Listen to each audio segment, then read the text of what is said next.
Hi friends, welcome to Vijay kitchen masala.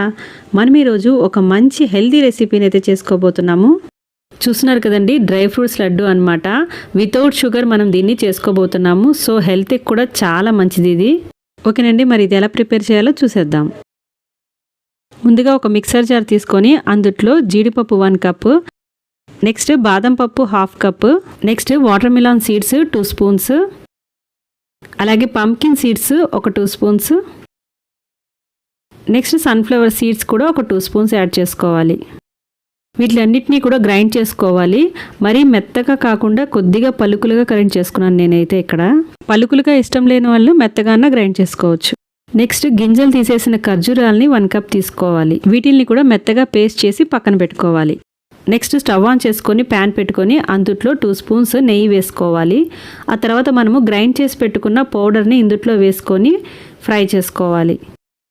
స్టవ్ని medium ఫ్లేమ్లో పెట్టుకొని కొద్దిగా పచ్చివాసన పోయేదాకా ఫ్రై చేసుకుంటే సరిపోతుంది. నెక్స్ట్ ఇందుట్లో కొద్దిగా ఇలాచీ పౌడర్ని కూడా యాడ్ చేసుకోవాలి. ఈ పౌడర్ని ఒక 5 మినిట్స్ అలా రోస్ట్ చేసుకుంటే సరిపోతుంది. నెక్స్ట్ ఇందుట్లో మనము గ్రైండ్ చేసి పెట్టుకున్న ఖర్జూరం పేస్ట్ని ఇందుట్లో యాడ్ చేసుకోవాలి. ఈ ఖర్జూరం పేస్ట్ కొద్దిగా గట్టిగా ఉంటుంది, కానీ ఫ్రై చేసే కొద్దీ ఆ హీట్కి మెల్ట్ అయిపోయి మొత్తం చక్కగా కలిసిపోతుంది. మనం మొత్తం మిక్స్ అయ్యేలాగా బాగా కలుపుకోవాలన్నమాట. ఇక్కడ చూపిస్తున్న విధంగా మొత్తం కూడా బాగా కలిసేలాగా కలుపుకోవాలి. ఇందులో మనము అస్సలు షుగర్ యాడ్ చేయట్లేదు కాబట్టి ఇది హెల్త్కి కూడా చాలా మంచిది. పిల్లల నుంచి పెద్దవాళ్ళ వరకు అందరూ కూడా తీసుకోవచ్చు. ఇది స్వీట్నెస్ ఎక్కువ కావాలనుకుంటే ఇంకా కొన్ని ఖర్జూరాలని కూడా యాడ్ చేసుకోవచ్చు. ఈ విధంగా ఖర్జూరం పేస్ట్ మరియు డ్రై ఫ్రూట్స్ పౌడర్ మొత్తం కూడా కలిసిపోయేలాగా బాగా మిక్స్ చేసుకోవాలి. ఇక్కడ చూస్తున్నారు కదండి, బాగా మొత్తం కలిసిపోయిందనమాట. సో ఈ స్టేజ్లో ఉన్నప్పుడు మనము స్టవ్ ఆఫ్ చేసేసుకొని కొద్దిగా చల్లారనివ్వాలి. మరీ ఎక్కువ చల్లగా అయిపోతే ఉండలు చుట్టడం కష్టమైపోతుంది.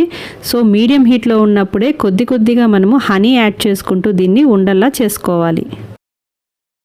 హనీ అనేది కొద్దిగా బైండింగ్ కోసం అన్నట్టు లైట్గా యాడ్ చేస్తున్నాను నేను. ఈ విధంగా కొద్దిగా తీసుకొని మనము రౌండ్గా బాల్స్లా చేసుకోవాలి. మొత్తం అన్నిటినీ కూడా ఇదే విధంగా బాల్స్ లాగా చుట్టేసుకోవాలి. చూస్తున్నారు కదండి, డ్రై ఫ్రూట్స్ లడ్డూలు అయితే మనకి రెడీ అయిపోయింది. ఇది హెల్త్కి చాలా మంచిది. పిల్లలకి ఈవినింగ్ స్నాక్స్లా కూడా ఇవ్వచ్చు, అలాగే పెద్దవాళ్ళు కూడా తీసుకోవచ్చు. చాలా హెల్తీ రెసిపీ ఇది. మీరు కూడా తప్పకుండా ట్రై చేయండి. వీడియో నచ్చినట్లయితే లైక్ చేసి అలాగే ఈ వీడియోని మీ ఫ్రెండ్స్ అండ్ ఫ్యామిలీ మెంబర్స్కి షేర్ చేయండి. మరి ఇలాంటి మంచి హెల్తీ రెసిపీస్ కోసం మన ఛానల్ని అయితే సబ్స్క్రైబ్ చేసుకోండి.